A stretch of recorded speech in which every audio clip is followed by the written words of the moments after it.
Two top members of President Trump's cabinet involved in that stunning lapse of national security on the messaging app Signal on Capitol Hill today. There's a difference between inadvertent release versus careless and sloppy, malicious leaks of classified information. Director of National Intelligence Tulsi Gabbard and CIA Director John Ratcliffe in front of the Senate Intelligence Committee for a previously scheduled hearing. My communications, to be clear, in a Signal message group were entirely permissible and lawful and did not include classified information. Both of their names appearing in a group message where sensitive war plans in Yemen were reportedly discussed earlier this month.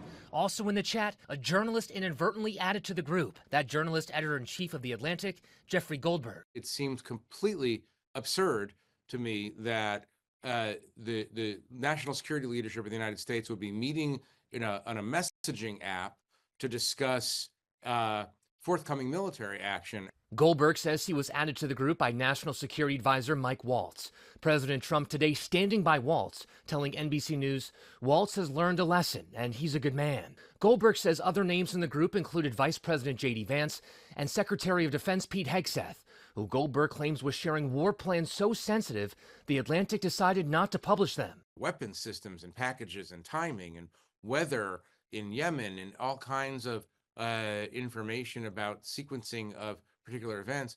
Hegseth denies sharing war plans on a public messaging app that would usually be discussed in a secure setting approved by the government.